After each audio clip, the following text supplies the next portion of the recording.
লেবাননে ইসরায়েলের ভয়াবহ বিমান হামলায় একদিনেই প্রাণ হারিয়েছেন ৩০০-র বেশি মানুষ, আহত সহস্রাধিক। যুদ্ধবিরতির মাঝেই ফের ছড়িয়ে পড়েছে যুদ্ধের আগুন। জবাবে ইসরায়েলে হিজবুল্লাহর ক্ষেপণাস্ত্র হামলা ও নতুন উত্তেজনায় নতুন মাত্রা যোগ করেছে। এদিকে যুদ্ধবিরতির শর্ত ভাঙার অভিযোগ তুলে লেবাননের পাশে দাঁড়ানোর ঘোষণা দিয়েছে ইরান।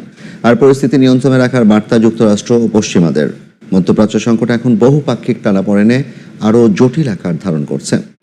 বহুল প্রতীক্ষিত ইরান যুক্তরাষ্ট্র বৈঠককে কেন্দ্র করে নিরাপত্তার চাদরে ঢেকে ফেলা হয়েছে পাকিস্তানের রাজধানী ইসলামাবাদ।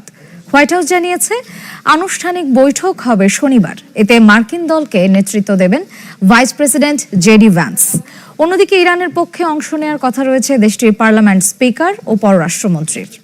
ইরানের দেয়া 10 দফার শান্তি প্রস্তাবে রয়েছে বেশ কিছু কঠিন শর্ত।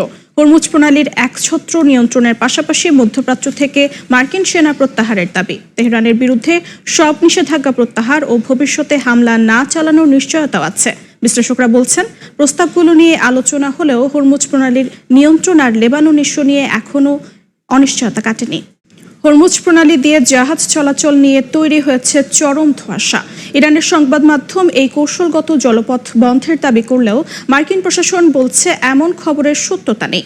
আন্তর্জাতিক শিপিং কোম্পানিগুলো এই রুটে তাদের জাহাজের অবস্থান নিয়ে উদ্বেগ প্রকাশ করেছে। বিশ্লেষকরা বলছেন, হরমুজ প্রণালী খুলে দেয়া হলেও এই সংকটের একটি দীর্ঘমেয়াদী প্রভাব বিশ্ব অর্থনীতি থেকে যাওয়ার আশঙ্কা রয়েছে। ইরান যুদ্ধে যুক্তরাষ্ট্রকে সামরিক সহায়তা না দেওয়ার অভিযোগে ন্যাটোর ওপর ক্ষোভ ছেড়েছেন মার্কিন প্রেসিডেন্ট ডোনাল্ড ট্রাম্প। এমনকি নতুন করে গ্রিনল্যান্ড দখলেরও হুমকি দিয়েছেন। আন্তর্জাতিক গণমাধ্যমের প্রতিবেদন বলছে, ন্যাটোভুক্ত কিছু দেশকে শাস্তি দেওয়ার কথা ভাবছেন ট্রাম্প। এছাড়া জোটটি থেকে যুক্তরাষ্ট্র বের হয়ে যেতে পারে এমন আশঙ্কাও প্রকাশ করা হয়েছে।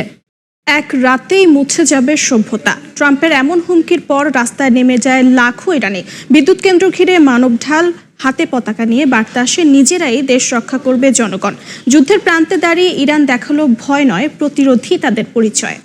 ট্রাম্পকে ব্যঙ্গ করে ইরানি অ্যানিমেশন ভিডিও তোলপাড় সৃষ্টি করেছে নেট দুনিয়ায়। কৃত্রিম বুদ্ধিমত্তা বা এআই প্রযুক্তির সহায়তায় তৈরি এই লোগো ভিডিওগুলো যুদ্ধের ময়দানের খবরের চেয়েও দ্রুত ছড়িয়ে পড়ছে সাধারণ মানুষের মুঠোফোনে। পাল্টাপাল্টি হামলার উত্তেজনার মধ্যেই প্রযুক্তির এই নতুন লড়াই ভাবিয়ে তুলছে সাইবার বিশেষজ্ঞদের। নিখুঁত এই ব্যঙ্গাত্মক প্রচারণায় ইরান এক ধাপ এগিয়ে থাকলেও যুক্তরাষ্ট্রের পক্ষ থেকে এখনো কোনো কার্যকর জবাব মেলেনি।